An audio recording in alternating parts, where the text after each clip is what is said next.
Sa panahon ng mabilis na impormasyon at kaliwat kanang balita, kailangan mo ng isang channel na mapagkakatiwalaan, diretsyo at para sa bayan. Ito ang Balitang Pambansa, ang iyong bagong tahanan ng mainit na issue, tunay na impormasyon at mga balitang hindi mo dapat palampasin. Mula sa mga trending na kaganapan sa social media hanggang sa mga seryosong isyong pambansa. Bantay kami sa bawat sulok ng bansa para sa iyo. Hindi lang basta chismis, kundi validated news, mga impormasyon na may batayan at mga kwento ng tunay na buhay Pilipino. At kung gusto mong laging nauuna sa kaalaman, huwag kalimutang mag-like, mag-share at higit sa lahat, mag-subscribe. Dahil sa Balitang Pambansa, balita mo, boses mo, bayan natin ito.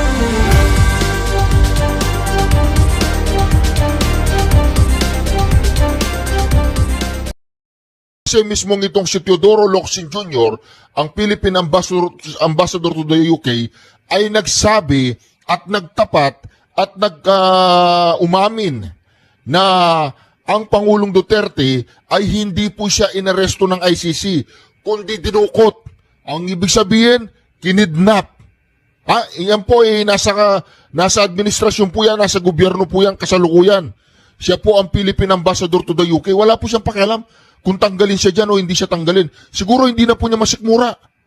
Hindi na po niya masikmura ang kahayupan na ginagawa ng administrasyon ito sa mga Duterte.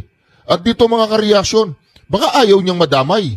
Di ba? Baka alam na niya na babagsak na si Bongbong Marcos. Kaya nagsasalita na siya na ganito mga kareaksyon. Kaya mga kareaksyon na nangyayari po sa ating bayan ngayon, talagang nakakarma na sila. Mantakin po ninyo si Tambaluslos na gano'n na siya, nanumpa siya doon sa ICI na inutil naman. Yung ICI na wala namang kapangyarihan, di ba?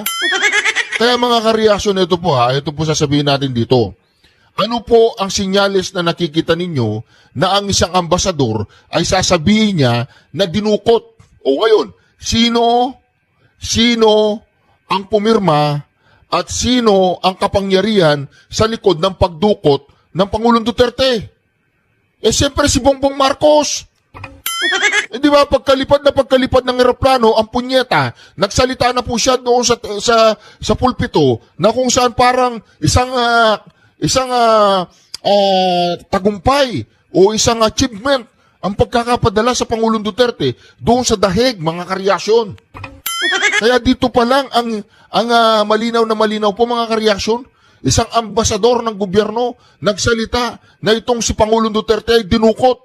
Balang araw mananagot ang lahat ng mga dumukot sa Pangulong Duterte. Sila po mga kareaksyon ay mapapatawan ng kasong kidnapping. Nako.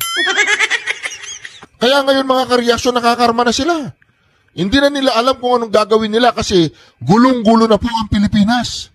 Magulong-magulo na po ang Pilipinas, mga kareaksyon. Ano pang hindi magulo sa Pilipinas? Araw-araw may welga. Ang mamahal ng... dahil nga sa mga korupsyon, lumilindol na Ay, ito po mga kareaksyon, pakinggan po natin. Pakinggan po natin itong video na ito, mga kareaksyon. Doon po sa... Hindi po yan. Alright, so let's dissect this bombshell from Philippine Ambassador to the UK, Teddy Boy Locsin. Guys, di lang ito basta-basta rant, kundi isang no-holds-barred moral outburst. Walang takot kahit alam niyang pwede siyang tanggalin sa pwesto anumang oras ng Malacanang. Hindi na niya kinayang sikmurain ang lantaran at garapalang pagtataksil sa bayan ng administrasyong Marcos Jr. So let's go point by point sa pahayag na ito ni Locsin.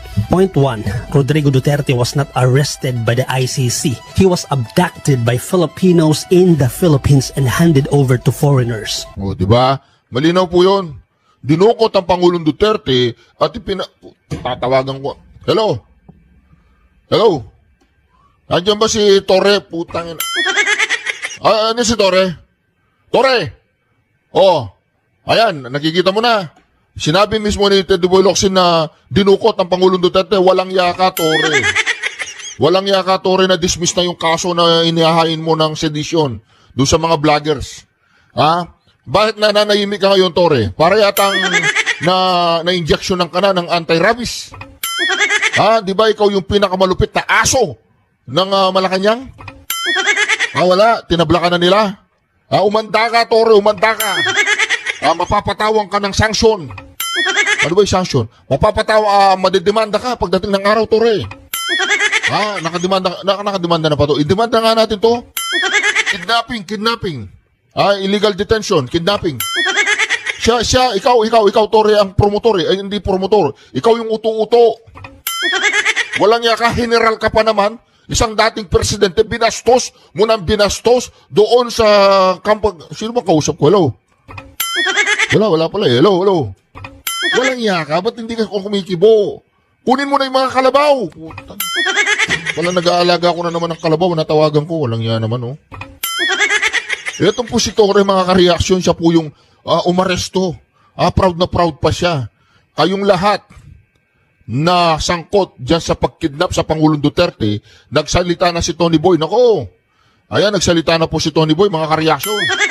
So hindi to simpleng pahayag, ito'y matinding paratang laban sa sariling gobyerno. Ang ibig sabihin ni Locsin, hindi ang ICC ang talagang may sala dito, kundi mga Pilipinong nasa kapangyarihan mismo ang nagtaksil sa sarili nilang bayan. Ang paggamit niya ng salitang abducted at dinukot ay sadyang mabigat dahil ipinapakita nitong hindi dumaan sa due process o sariling hustisya ng Pilipinas ang ginawa nila kay former President Duterte. Hindi lang niya ipinagtanggol si Duterte, ipinaglaban niya ang dangal ng isang malayang bansa. Point 2, if he is guilty of crimes, we thereby confessed our country's and our state's inability to hold him to account. Sinasabi niya rito na kung totoo mang may kasalanan si Duterte at ipinaubaya natin sa dayuang hukuman, ay parang umamin tayo na inutil ang ating justice system. Parang isinigaw natin sa buong mundo na ang Pilipinas ay walang kakayahang magpatupad ng batas sa sarili nitong mamamayan. Inutil ang aming konstitusyon at ang mga hukuman. Kaya ang ginawang ito ng Marcos administration ay talaga namang nakakadiring pambansang kahihiyan. Point 3. We thereby forswore the first attribute of sovereign independence, an effective justice system. Ito ang pinakaugat na mensahe niya. Ang pangunahing katangian ng kasarinlan ay hindi yung nasusukat sa pagkakaroon ng sariling watawat o lupain, kundi sa kakayahan ng isang bansa na magpatupad ng sariling katarungan. Kung wala tayong tiwala sa sariling sistema, hindi tayo tunay na malaya. Paano mo masasabing independent nation ka kung umaasa ka sa mga banyaga para sa hustisya? Independence without sovereignty is hypocrisy or isang fake na independence. Point 4. No wonder there are trillion people marches for just that reason. The inability of domestic justice to hold grand theft auto appropriation to account. Bilanggit niya na ang mga trillion people marches na yan bilang simbolo ng pagkadismaya ng taong bayan sa kabiguan ng hustisya laban sa big time ng mga magnanakaw. At sa ilalim ng pahayag na yan, kinikilala niya ang galit ng taong bayan.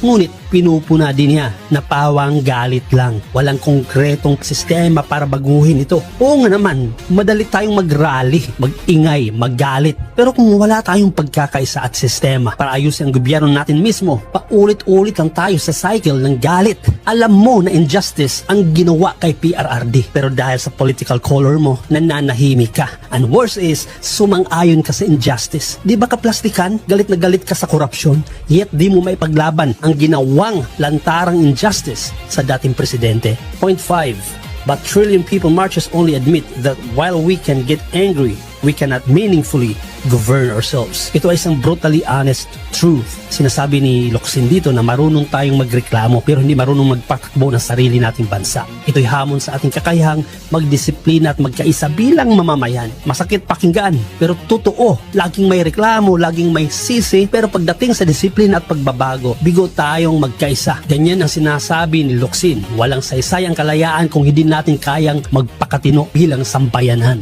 Point 6. We need the help of foreigners, and such foreigners at that washed up powers. Tinuligsa ni Locsin ang kanluraning panghihimasok at hipokrisiya, lalo na ng mga bansang dati nang nanakop sa atin. Ang ibig niya sabihin, ironic at nakakadiri na humihingi pa tayo ng tulong sa mga bansang yon, samantalang sila rin ang may madugong kasaysayan ng pang-aabuso sa atin. Mga dating mananakop ng bayan natin, sila pa ngayon ang gusto nating maging tagahatol ng katarungan kay PRRD. Nakakahiya para tayong muling sinakop at yumuko sa mga banyaga. At ang mas malala dyan, ipinaubaya natin sa yung mga laos na, yung mga naghihingalo na International Criminal Justice Entity. Point 7, the idea that foreigners, especially Westerners, can judge us is beyond disgusting. It is treason, the deepest imaginable. Ito ang pinakamabigat na linya. Tinawag niyang treason o pagtataksil sa bayan ang ideya na dayuhan ang magpapasya para sa atin. Hindi ito simpleng opinyon, ito ay paninindigan para sa pambansang dangal at soberanya.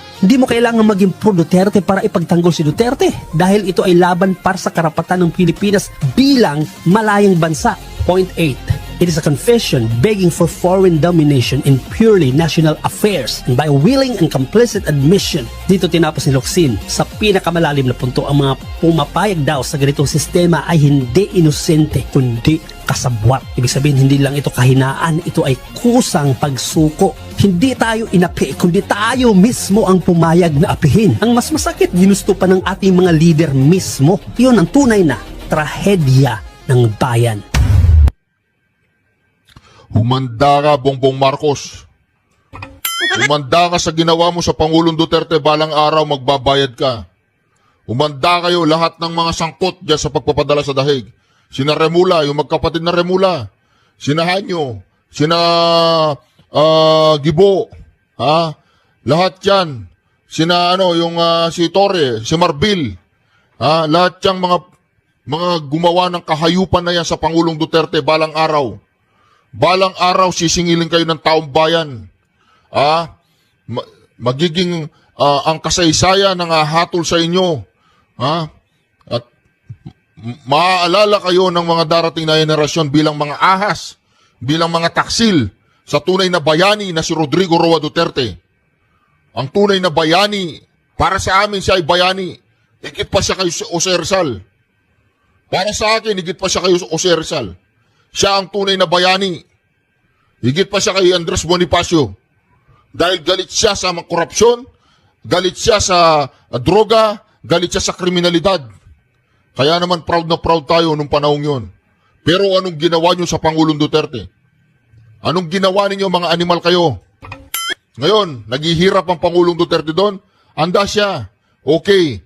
Ang hindi lang matanggap ng sambayan ng Pilipino ay meron tayong justice system dito sa Pilipinas. Dito nyo siya kinulong, dito nyo siya inatulan, habang buhay, habang patay na pagkabilanggo, walang problema sa bansa niya. Pero ipinadala ninyo doon sa mga banyaga para siya ay, ikaw, trililing. Ikaw, trililing.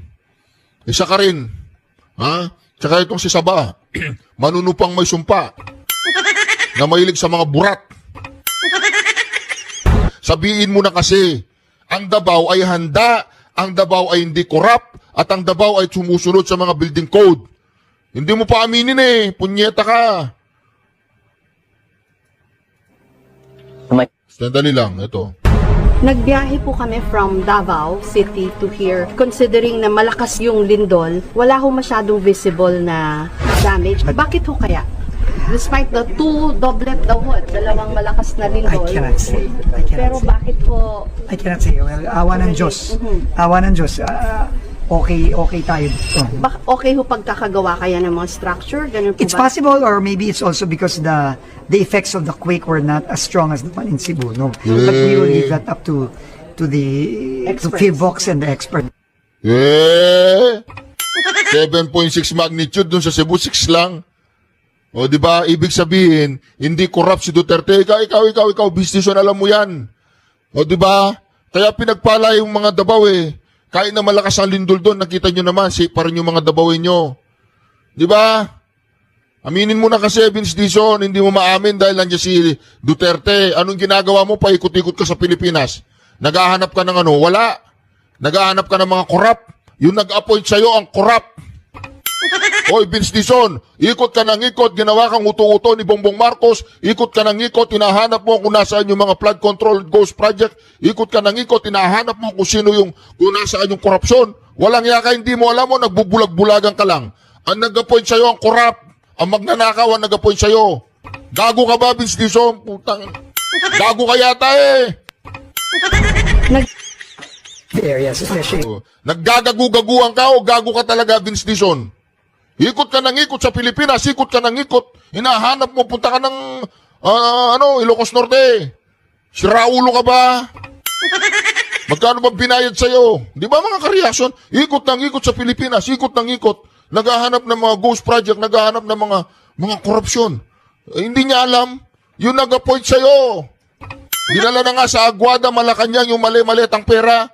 Tratado ka ba, Vince Dizon? Gumising ka nga, nagpapasikat ka, dilawang ka eh. Nagpapasikat ka lang sa Pilipinas, kunyari magaling ka. Hindi mo nga alam ang pinagsasabi mo eh. Nung sinabi ni Marcoleta, yung sinasabi ni Marcoleta, wala ka nga kaalam-alam eh. Huwag ka nga magpasikat dyan, Vince Dizon. Ang nag-appoint sa'yo, tanungin mo, drug addict ka ba, sir, ka mo? Nagko-cocaine ka ba, ka mo? Tanungin mo siya na maayos kung nagko-cocaine. O, kinakausap na yung tatay niyang patay na matagal na, yung diktador niyang tatay. Kinakausap niya, patay na yung tatay niya, kinakausap niya pa. Anong tawag doon? Nag-hallucinate na yan.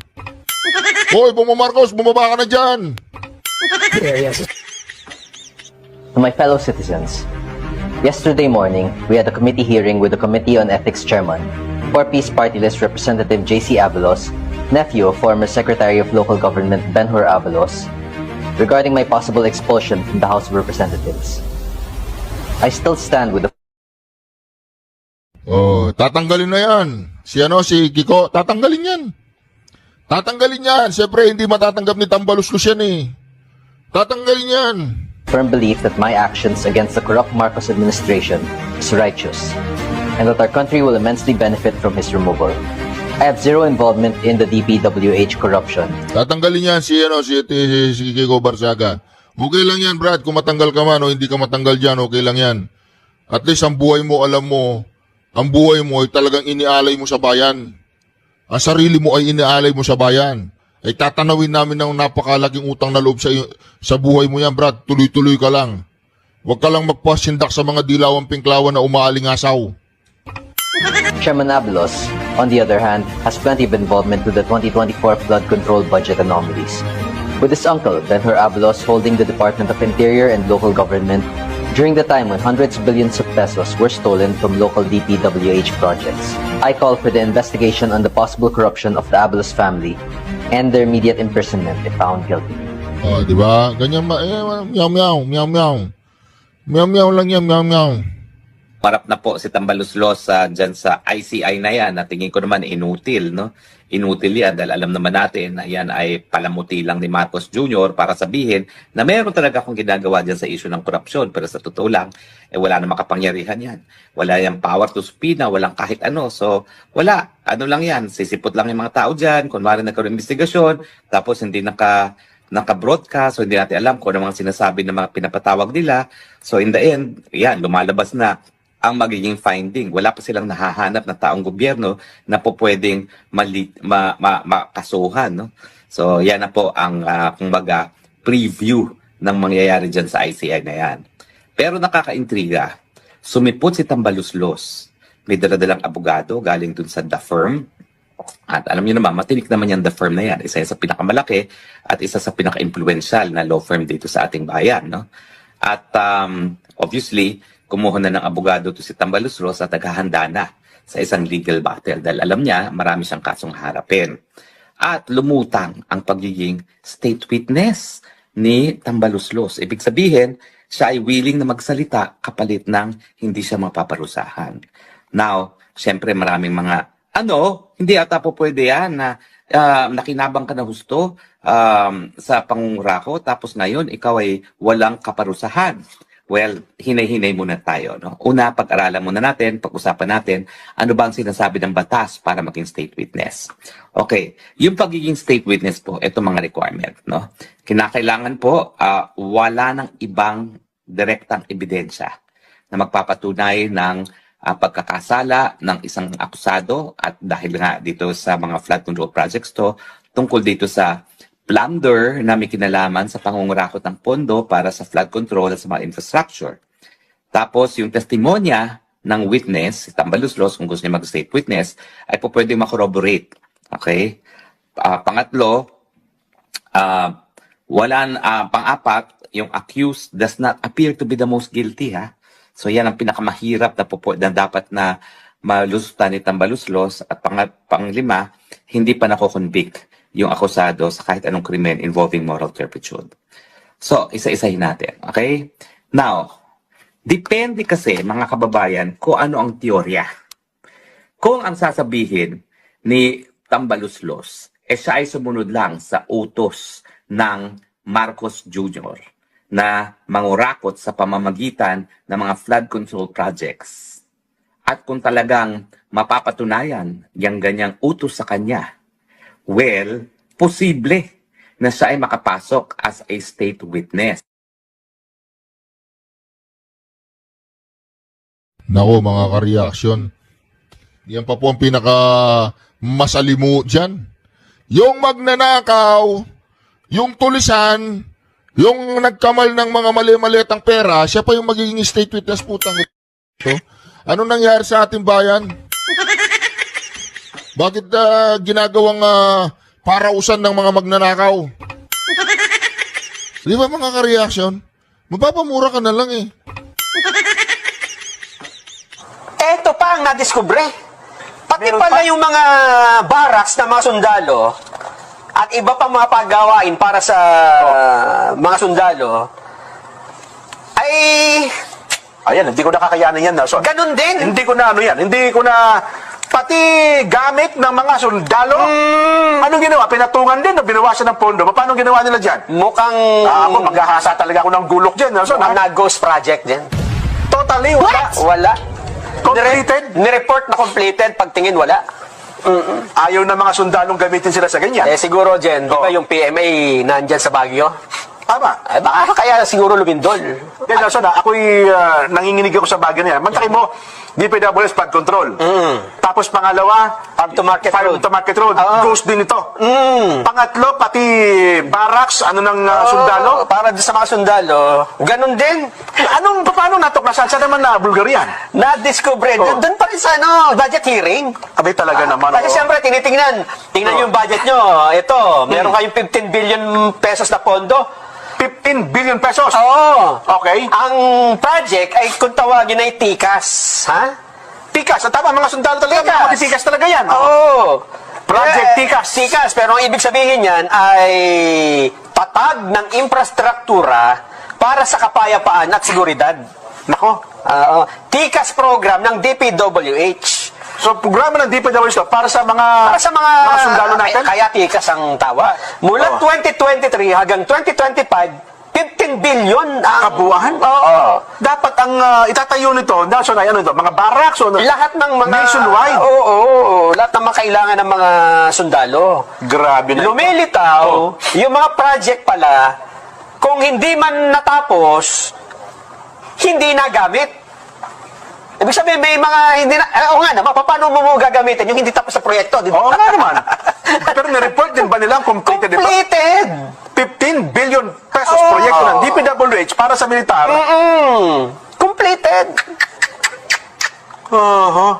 Nakakapanginig lalo Ito, ng pakinggan mo. Oh. Sabi ni Defense Secretary Gibocho Doro, merong 944 projects sa TICAS program. Nationwide, 944. Okay.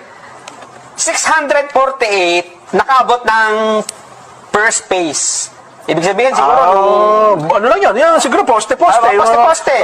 Yung land development siguro. 600 majority 648, 'di ba? Okay. Pero dineklara completed. Pwede ba natin parinig? Pwede ba tayo boss niya? Pakinggan natin. Sige nga po. Pakinggan nga natin. Sino? Secretary Gibo? O sa pagdinig ng Senado? Pakinggan natin. This is on the topic of the TICAS projects. Yes, Your Honor. And I'll just flash on the screen. Nakita ko sa budget na merong 3 billion for 2026 for TICAS projects. And then for 2025 is 4.6 billion. But from 2019 up to now, there are about 944 projects. And then I saw in the last few years, pababa yung completion rate, meaning yung natatapos versus budget, no? Yes, Your Honor. So, Mr. Secretary, can you discuss with us, ano itong TICAS projects? Itong TICAS projects po ay projects na ginagawa ng DPWH para sa Armed Forces of the Philippines. And then nakita ko yung mga projects, mga barracks, Mga ano po, mga maliliit na facilities in the bases. yeah, and the completion, as you know, Your Honor, the amounts also were gradually being reduced through the years. And for this year, Your Honor, we propose that this be scrapped already and all the implementations be done by the DND-AFP. Secretary, because I also saw, we asked for some updates from the department. Nakita namin, for example, to slide 114, meron nakasulat construction of multi-purpose